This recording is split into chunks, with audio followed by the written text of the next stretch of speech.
जय हिंद दोस्तों। आज मैं आप लोगों के सामने कक्षा 10वीं की पाठ्य पुस्तक क्षितिज भाग 2 के गद्य खंड के प्रथम पाठ नेताजी का चश्मा के 100 इम्पॉर्टेंट एमसीक्यू, जी हाँ आपने सही सुना, 100 महत्वपूर्ण बहुविकल्पीय प्रश्न लेकर हाजिर हूँ। तो बेटा 100 प्रश्न बहुत अधिक होते हैं। अगर आप इन प्रश्नों को याद कर लेंगे तो मैं मानता हूं कि परीक्षा में कितना ही कठिन प्रश्न क्यों ना आए, आप उसे आसानी से कर लेंगे। तो चलिए जल्दी से शुरू करते हैं। सबसे पहला प्रश्न है, हालदार साहब को कहां से गुजरना पड़ता था? तो हालदार साहब को कस्बे से गुजरना पड़ता था। अगला प्रश्न है, हालदार साहब को कस्बे से कितने दिन में गुजरना पड़ता था? तो वो 15वें दिन में। ठीक है, मतलब जब भी क्या है 14 दिन कंप्लीट होते थे और 15वां दिन आता था तो वो हर 15वें दिन में उसी कस्बे से होकर गुजरते थे।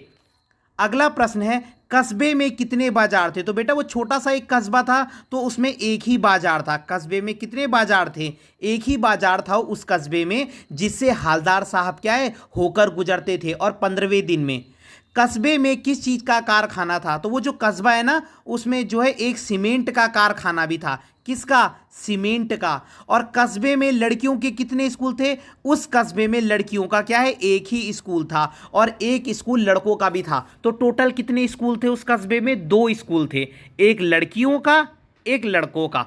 अगला प्रश्न है, मूर्ति किस चीज की बनी थी? तो उस कस्बे के चौराहे के बीच में, जो वो कस्बा था ना उसके चौराहे के बीच में एक मूर्ति बनी हुई थी। और मूर्ति किस चीज की बनी थी? संगमरमर की।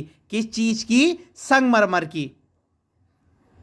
अगला प्रश्न है, मूर्ति को देखकर क्या याद आने लगता था? तो बेटा जो वो मूर्ति थी ना वो मूर्ति नेताजी सुभाष चंद्र बोस की थी। ठीक है, उस चौराहे के बीच पर नेताजी सुभाष चंद्र बोस की मूर्ति थी। तो जब भी उस मूर्ति को देखते थे तो हमको कौन से नारे याद आते थे?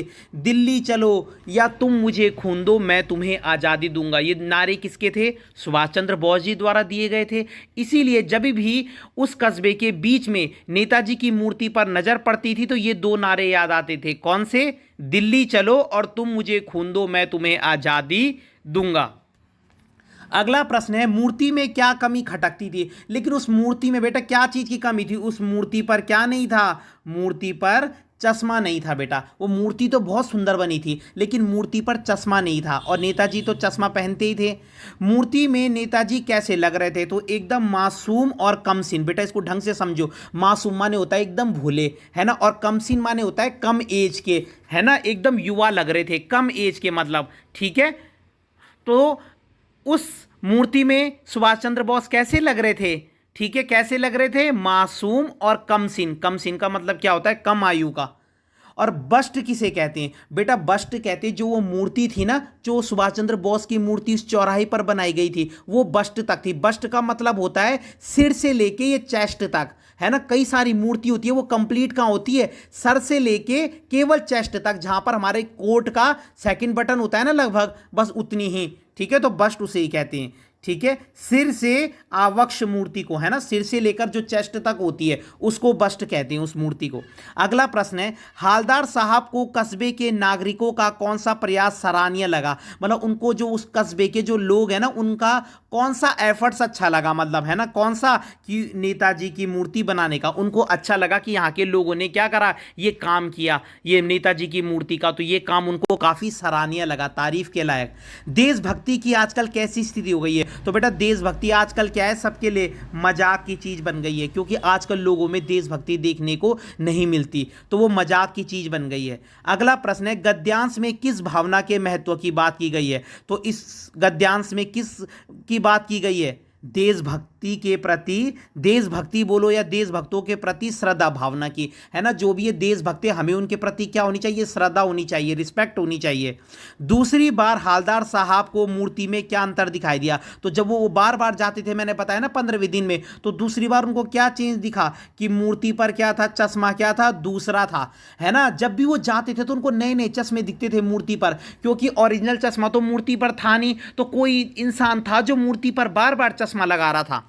अगला प्रश्न है, कस्बे के नागरिकों का प्रयास किस दृष्टि से सराहनीय था, किस दृष्टि से वो तारीफ के लायक था? तो देशभक्तों को सम्मान देने की दृष्टि से, है ना। देशभक्तों को सम्मान, तभी तो उन्होंने वहां मूर्ति बनवाई, यानी कि वो देशभक्तों को क्या देना चाहते हैं? सम्मान देना चाहते हैं, नहीं तो मूर्ति नहीं बनाते। अगला प्रश्न है, हालदार साहब को क्या आदत पड़ गई थी? तो उनको चौराहे पर रुकने की आदत भी पड़ गई थी, वहीं पे पान खाने की आदत भी पड़ गई थी, और मूर्ति को ध्यान से देखने की। तो ये तीनों आदत पड़ गई थी। चौराहे पर रुकते थे, पान खाते थे वहां पर, और मूर्ति को भी देखते थे। अगला प्रश्न है, जब हालदार साहब का कौतूहल दुर्दमनीय हो गया तो उन्होंने किससे पूछा? ठीक है, दुर्दमनीय मतलब क्या हो गया? जब उन्होंने देखा कि क्या हो रहा है, बार बार मूर्ति पर चश्मा क्या है, मतलब अब चेंज हो जा रहा है ना, मूर्ति पर नए नए चश्मे लग जा रहे हैं, तो उनके मन में ये बात आया कि मैं पूछूं, क्या पूछूं कि भाई ये तुम्हारे नेताजी का चश्मा कैसे बदल जाता है? तो उन्होंने किससे पूछना चाहा? पान वाले से ही, क्योंकि वो वहीं पे रुकते थे। हालदार साहब ने पान वाले से क्या पूछा होगा कि नेताजी का चश्मा हर बार कैसे बदल जाता है? पान वाले की क्या विशेषता थी? पान वाला काला मोटा आदमी था, हमेशा खुश रहता था, पान भी खाता था, तो ये सभी विशेषताएं होंगी उसकी। ठीक है, और बेटा वो मुंबईया टाइप की भाषा बोलता था। हालदार साहब का प्रश्न सुनकर पान वाले की क्या प्रतिक्रिया हुई? जब हालदार साहब ने पूछा ना कि भाई ये चश्मे कौन बदल देता है, ये अपने आप कैसे बदल जाते हैं, तो ठीक है, तो वो आंखों ही आंखों में हंसा, मतलब कौन? पान वाला। ठीक है, अगला प्रश्न है, चश्मे वाले का नाम क्या था? बहुत इंपॉर्टेंट क्वेश्चन है। चश्मे वाले को क्या कहते थे? कैप्टन चश्मे वाला। अगला प्रश्न है, नेताजी की मूर्ति पर चश्मा लगता था क्योंकि, ठीक है, चश्मे वाला नेताजी की मूर्ति पर चश्मा लगाता था, क्यों लगाता था वो उसने चश्मा? क्योंकि उसे क्या है, उसे नेताजी की क्या बिना चश्मे वाली मूर्ति अच्छी नहीं लगती थी। जी हाँ, तो इसका आंसर कौन सा होगा? ये सेकंड वाला। ठीक है, अगला प्रश्न देखिए, चश्मे वाला नेताजी की मूर्ति पर लगा चश्मा कब उतारता था? क्यों उतारता था? वो चश्मे चेंज क्यों करता था? क्योंकि बेटा कोई भी ग्राहक आता था ना, तो जैसा वो नेताजी की चश्मे लगी हुई मूर्ति देखता था तो उसको वो चश्मा पसंद आता था, तो वो उस चश्मा उस ग्राहक को दे देता था और नया चश्मा लगा देता था। आपने कभी कपड़ों की दुकान में देखा होगा, बाहर में डमी होती है, उनमें कई बार टी शर्ट होती है ना, आपको वो पसंद आती है तो आप उसको ले जाते हो, तो दुकानदार उसमें नई टी शर्ट लगा देता है। अगला प्रश्न है, चश्मे वाला नेताजी की मूर्ति से चश्मा उतारते समय क्या करता था? नेताजी से क्षमा मांगता था, माफी मांगता था। ठीक है, तो वो क्या करता था? नेताजी से क्षमा मांगता था। ठीक है, तो यहां पे खौ इसका आंसर है कि नेताजी से क्षमा मांगता था चश्मे निकालते समय। अगला प्रश्न है, हालदार साहब की समझ में कौन सी एक बात नहीं आई? कौन सी बात नहीं आई होगी उनके? वो यही कि नेताजी का ओरिजिनल चश्मा कहाँ गया? उन्होंने कहा जब मूर्ति बनाई है तो इस पे ओरिजिनल चश्मा क्यों नहीं लगाया, कि जो ये बार बार चश्मा बदलने की जरूरत पड़ रही है, ओरिजिनल चश्मा क्यों नहीं लगाया इस मूर्ति पर? तो यही बात उनकी समझ में नहीं आ रही थी। अगला प्रश्न है, पान वाले के लिए क्या मजेदार बात थी? क्या मजेदार बात थी पान वाले के लिए? कि मूर्तिकार ने एक क्या मतलब मजे, पान वाला जो था ना उसके लिए एक बात मजेदार थी, कौन सी? कि मूर्तिकार मूर्ति पर चश्मा लगाना भूल गया। ये पान वाले के लिए मजेदार बात थी, है ना। लेकिन हालदार साहब के मन में तो बहुत क्या हो रहा था, एक मतलब वो आश्चर्यचकित हो रही थी कि मूर्ति पर चश्मा कैसे बदल जा रहा है। ठीक है, और ये बात उनको दुखी भी कर रही थी कि क्यों नहीं है इस पे चश्मा। हालदार साहब के लिए कौन सी बात चकित और द्रवित करने वाली थी? यही कि नेताजी की मूर्ति पर क्या है, जो चश्मा है वो चश्मे वाला क्या है, मतलब जिसने वो मतलब मूर्ति बनाई है वो चश्मे लगाना क्या है उस पर भूल गया। ठीक है, तो उसके लिए उनके लिए यही बात आश्चर्यचकित थी कि क्या, कि जो नेताजी की जो मूर्ति है उस पर क्या है, चश्मे वाला क्या है, चश्मा लगाना क्या है, भूल गया। ठीक है, मूर्तिकार कौन था? मूर्तिकार, वो मूर्ति किसने बनाई थी? तो बेटा वो मूर्तिकार उसी स्कूल के एक टीचर ने बनाई थी। कौन था वो टीचर? का नाम था मोतीलाल, और वो ड्राइंग सब्जेक्ट के टीचर थे। ठीक है, मोतीलाल। अगला प्रश्न है, मूर्तिकार क्या तय नहीं कर पाया होगा? मूर्तिकार ने जब मूर्ति बनाई होगी ना तो बोल वो क्या डिसाइड नहीं कर पाया होगा? तो वो यही डिसाइड नहीं कर पाया होगा कि मूर्ति के लिए पत्थर का पारदर्शी ट्रांसपेरेंट चश्मा कैसे बनाए, है ना। अगला प्रश्न है, हालदार साहब को पान वाले की कौन सी बात अच्छी नहीं लगी? देशभक्त का मजाक उड़ाना, क्योंकि वो उस आदमी का, कैप्टन चश्मे वाले का मजाक उड़ा रहा था। ठीक है, हालदार साहब क्या देखकर अवाक चकित रह गए? क्या देखकर चकित रह गए? चश्मे वाले की स्थिति देखकर। वो चश्मे वाला जो था ना, जो उस मूर्ति पर चश्मे लगाता था, वो कैसा था? हालदार साहब को तो लग रहा था कि ये बहुत हट्टा कट्टा आदमी होगा, सुभाष चंद्र बोस की आज़ाद हिंद फौज का सिपाही होगा, या उनका हो सकता है कोई मित्र हो। लेकिन जब उन्होंने देखा तो वो चकित रह गए। वो तो एक मरियल सा आदमी था, मरियल, पैरों से भी थोड़ा लंगड़ा था, है ना। एक हाथ में उसके संदूक रहती थी, एक हाथ में बांस पे टंगे चश्मे रहते थे। ठीक है, देखिए ऐसे ही है, अनुपयुक्त कथन छाटिए। चश्मे वाला बेहद बूढ़ा मरियल आदमी था, बिल्कुल था। उसके सिर पर गांधी टोपी रहती थी, बिल्कुल रहती थी। आंखों पर एक काला चश्मा रहता था। तो क्या इसमें गलत है कि वह एक रूपदार आदमी था? ये नहीं है। अगला प्रश्न है, चश्मे वाला अपने चश्मे कैसे बेचता था? तो बेटा वो फेरी लगाकर बेचता था, उसकी कोई दुकान नहीं थी। हालदार साहब पान वाले से क्या पूछना चाहते थे? वो यही पूछना चाहते थे कि चश्मे वाले को लोग क्या कैप्टन क्यों कहते हैं। ठीक है, चश्मे वाले को कैप्टन क्यों कहते हैं। अगला प्रश्न है, एक दिन हालदार साहब ने क्या देखा? क्या देखा कि मूर्ति के चेहरे पर कोई चश्मा नहीं था, पान की दुकान भी बंद थी, दुकानें सब बंद थी। क्यों? क्योंकि क्या हुआ था उस दिन? क्योंकि उस दिन जो चश्मे वाला था ना कैप्टन, उसकी मृत्यु हो गई थी। अगली बार हालदार साहब ने क्या देखा? क्या देखा कि मूर्ति पर की आंखों पर कोई चश्मा नहीं है। क्यों नहीं? क्योंकि कैप्टन तो मर चुका था, तो कौन बदलता चश्मा। हालदार साहब ने पान वाले से क्या प्रश्न किया? आज तुम्हारे नेताजी की आंखों पर चश्मा क्यों नहीं है? तो उनको पता था नहीं। अगला प्रश्न है, हालदार साहब का प्रश्न सुनकर पान वाला क्या हो गया? वो भी बेटा उदास हो गया। वैसे तो वो मजाक बनाता था उसकी कैप्टन चश्मे वाले की, लेकिन इस समय वो भी दुखी है, क्योंकि अब उसको भी लगने लग गया कि यार कौन नेताजी की मूर्ति पे चश्मे लगाएगा। अगला प्रश्न है, पान वाले ने हालदार साहब को मूर्ति पर चश्मा न होने का क्या कारण बताया? तो यही कारण बताया कि कैप्टन क्या मर गया, है ना। अगला प्रश्न है, बार बार कौन सोच रहा था? बार बार कौन सोच रहा था? हालदार साहब ही सोच रहे थे उसके बाद। ठीक है, हालदार साहब को किस बात का अफसोस है? किस बात का अफसोस है? कि लोग देशभक्तों का क्या करते हैं? मजाक बनाते हैं, उन पर हंसते हैं। गद्यांश में युवा पीढ़ी के लिए क्या संदेश दिया गया है? क्या संदेश दिया गया होगा कि क्या करे? अपने देशभक्तों का क्या करे? सम्मान करे, उनकी रिस्पेक्ट करे। कैप्टन मर गया में कैप्टन प्रतीक है। कैप्टन किसका प्रतीक था? एक देशभक्त नागरिक का। बिल्कुल वो देशभक्त था ही। हालदार साहब ने ड्राइवर को क्या आदेश दिया चौराहे पर ना रुकने का? क्योंकि हालदार साहब ने कहा मूर्ति पर चश्मा तो होगा नहीं, तो मैं उनको अच्छी भी नहीं लगती थी बिना चश्मे की मूर्ति, तो उन्होंने कहा कि मैं क्यों देखूंगा मूर्ति। उन्होंने कहा कि अब वहां पे मत रुकना। उनका मन उदास हो गया था। अगला प्रश्न है, हालदार साहब किस आदत से मजबूर थे? चौराहे पर आते ही मूर्ति को देखना। लेकिन उनकी आदत थी, चाहे वो टेढ़ी नजरों से देखे, लेकिन देखते थे। अगला प्रश्न है, मूर्ति की तरफ देखकर हालदार साहब ने क्या किया? गाड़ी अचानक रुकवाने के लिए चीखे। पहले तो उन्होंने कहा वहां पर रुकना मत, लेकिन उन्होंने मूर्ति को अचानक देखा और चिल्ला गए ड्राइवर को, रोको रोको। क्यों चिल्लाए होंगे? मूर्ति के सामने जाकर हालदार साहब ने क्या किया? अटेंशन में खड़े हो गए, एकदम अटेंशन।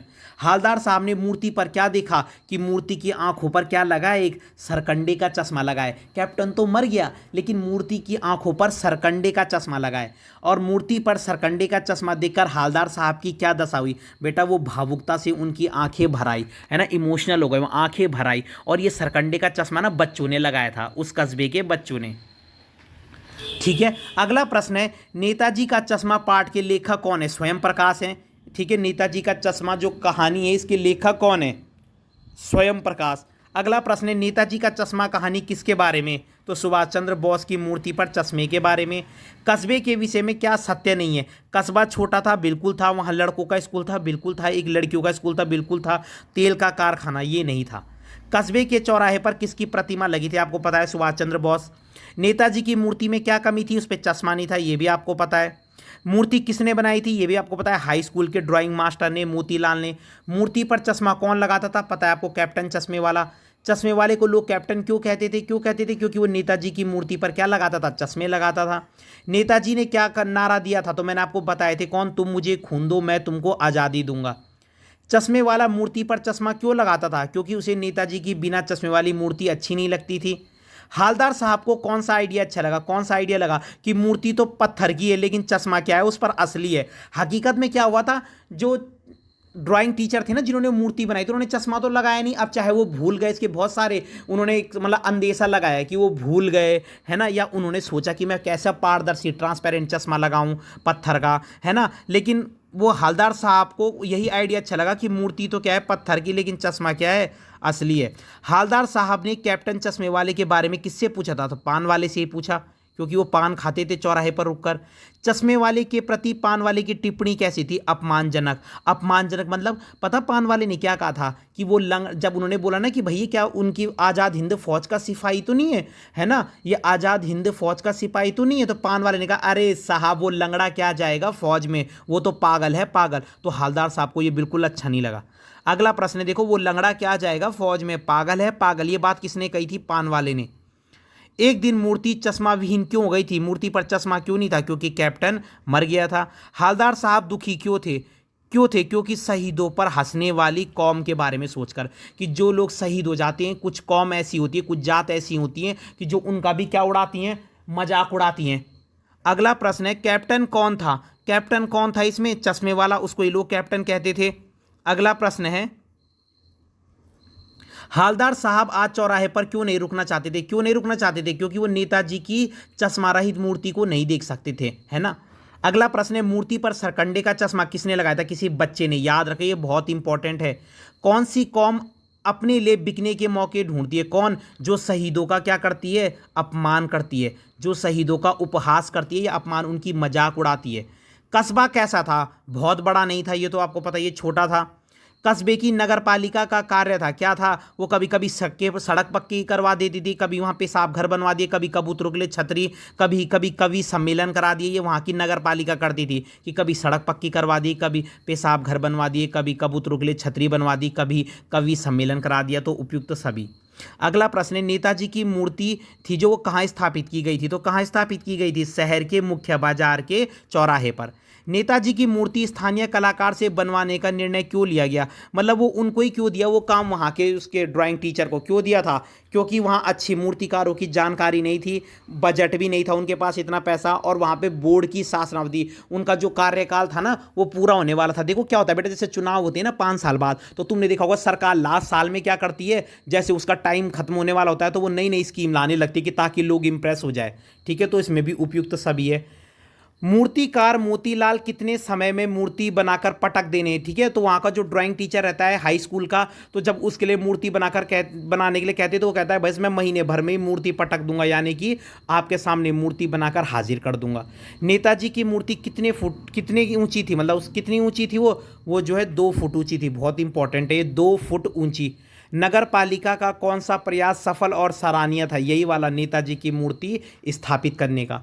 अगला प्रश्न है, कस्बे से पहली बार गुजरते समय नेताजी की मूर्ति पर असली चश्मा देखकर हालदार साहब को कैसा लगा? तो उनके चेहरे पर क्या एक मुस्कान फैल गई थी जब उन्होंने चश्मा देखा। ठीक है, हालदार साहब का कौतुक और अधिक क्यों बढ़ गया? उन एक्साइटमेंट क्यों बढ़ गया? मूर्ति पर हर बार क्या देखकर? अलग अलग चश्मा देख के। तभी तो उन्होंने पूछ दिया था यार ऐसे कैसे होता है पान वाले से। नेताजी की बिना चश्मे की मूर्ति चश्मे वाले के मन पर क्या प्रभाव डालती थी? उसके मन को आहत मतलब दुखी करती थी बेटा, चश्मे वाले को बिल्कुल अच्छा नहीं लगता था। ठीक है, तो इसका आंसर ख होगा। ठीक है, क्या करती थी वो? ख होगा बेटा, यहाँ पे टिक जो है थोड़ा सा ऊपर लग गया, ख है इसका। ठीक है, हाँ जी, कि उसके मन को आहत करती थी। आहत का मतलब क्या होता है? दुखी। अगला प्रश्न है, नेताजी की बिना चश्मे की मूर्ति को देखकर चश्मे वाले को क्या महसूस होता था? क्या महसूस होता था? कि नेताजी को बिना चश्मे के क्या हो रही है? असुविधा हो रही है ना। उसको लगता था कि नेताजी को बिना चश्मे के क्या है, कंफर्टेबल फील नहीं हो रहा। ठीक है, अगला प्रश्न है, हालदार साहब चश्मे वाले की किस बात के समक्ष नतमस्तक हो गए? नतमस्तक किस बात के समक्ष हो गए थे वो? उसकी देशभक्ति के आगे। उन्होंने कहा क्या देशभक्त है ये। ठीक है, फोटो वोटो छपवा दो उसका कहीं, ये कथन किसका? ये पान वाले का ही होगा। ठीक है, अगला प्रश्न है, पान वालों की बातों में चश्मे वाले के प्रति कैसा भाव था? पान वाला कैसा भाव था? उसका उपहास, मजाक का। ठीक है, अगला प्रश्न है, अपनी धूल भरी यात्रा में हालदार साहब को कौतुक और प्रफुल्लता के कुछ क्षण कैसे प्राप्त हुए नेताजी की मूर्ति पर चश्मा देखकर? नेताजी का चश्मा कहानी हमें क्या शिक्षा देती है? क्या शिक्षा देती है हमें? कि हमें महापुरुषों और देशभक्तों का क्या करना चाहिए? सम्मान करना चाहिए। ठीक है, तो बेटा मैं आपको इंपॉर्टेंट प्रश्न ही क्या कर रहा हूँ, बता रहा हूँ। बत्तीसी दिखाना से क्या अभिप्राय है? बत्तीसी दिखाना माने हंसते हुए बोलना। हालदार साहब ने किसे नेताजी का साथी समझा? चश्मे वाले को ही तो समझा। पारदर्शी का क्या अर्थ होता है? जिसके आर पार देखा जा सके, ट्रांसपेरेंट कहते हो जिसको आप। चश्मे वाला एक बंद दुकान के सहारे अपना बांस क्यों टिका देता था? क्योंकि उसकी अपनी कोई दुकान नहीं थी, तो वो क्या करता था, उसके हाथ में जो बांस था ना, बांस के डंडे में चश्मे अटके रहते थे, वो किसी दुकान के सहारे टिका देता था। पान वाले ने कौन सी बात साफ बता दी? पान वाले ने कौन सी बात साफ बता दी थी? कि वह इस बारे में और बात करने को तैयार नहीं है। जब वो उससे बार बार पूछ रहे थे ना उनके बारे में, तो उसने कहा कि अब वो इसके बारे में और बात करने को तैयार नहीं है। किसके बारे में? कैप्टन के बारे में। ठीक है, अब देखिए, लाल काली बत्तीसी दिखाने से पान वाले के बारे में क्या पता चलता है? कि वो हर समय क्या है, पान खाता रहता था, उसके दांत पीले हो गए थे। अगला प्रश्न है, हालदार साहब को मूर्ति में हर बार क्या अंतर दिखाई देता था कि चश्मे के फ्रेम बदल जाते थे? क्योंकि कोई ग्राहक आकर खरीद लेता था तो वो फिर नए फ्रेम लगा देता था। वाह भाई, क्या आइडिया है। हालदार साहब ने ऐसा क्यों कहा? क्यों कहा होगा कि मूर्ति तो कपड़े बदल नहीं सकती, पर क्या है, चश्मा तो बदल ही सकती है, क्योंकि चश्मे बदल जाते थे। मूर्तिकार क्या तय नहीं कर पाया होगा? मूर्तिकार क्या तय नहीं कर पाया होगा कि मूर्ति के लिए पत्थर का पारदर्शी चश्मा कैसे बनाया जाए। ठीक है। कैप्टन की मृत्यु के बाद जब हालदार साहब पुनः कस्बे से गुजरे तो उनके मन में क्या ख्याल आया? तो ये तीनों ही चीज़ आई थी। क्या क्या? कि कस्बे की हृदय स्थली पर सुभाष की अब मूर्ति नहीं होगी, प्रतिमा की आंखों पर चश्मा नहीं होगा, मास्टर बनाना भूल गया और कैप्टन मर गया। ठीक है, तो यही है। तो ये सभी चीज़ आए थे उनके मन में। पूरी बात तो अब पता नहीं, लेकिन लगता है वाक्यांश से पता चलता है कि लेखक का कथन। अच्छा, अगर आप बोलोगे कि पूरी बात तो अब पता नहीं लेकिन लगता है, इसका मतलब आप क्या लगा रहे हो? आप अनुमान तो लगा रहे हो, अंदाजा। मूर्ति बनाने अथवा निर्माण का कार्य किसको सौंपने का निर्णय लिया गया? तो मैंने आपको बताया था हाई स्कूल के ड्राइंग मास्टर को, मोतीलाल। मूर्ति बनाने अथवा निर्माण का काम सौंपने का निर्णय किस समय लिया गया? तो कब लिया गया था? जब बोर्ड के शासन की अवधि समाप्त होने वाली थी, तो उन्होंने कहा हम जरूर मूर्ति बनवा देते हैं ताकि वोट मिल जाए। बच्चे ने नेताजी की मूर्ति पर कैसा चश्मा लगाया था? तो सरकंडे का। तो बेटा, अगर आपने सारे प्रश्न याद कर लिए तो आपके क्या है, इस पार्ट से कोई भी प्रश्न आ जाए आप सभी को कर लोगे। और मुझे नहीं लगता कि ये 100 बहुविकल्पीय प्रश्न याद करना बहुत मुश्किल है। अगर आप एक दो बार ध्यान से सुनेंगे तो आपको याद हो जाएंगे। तो मिलते हैं हम किसी अगली वीडियो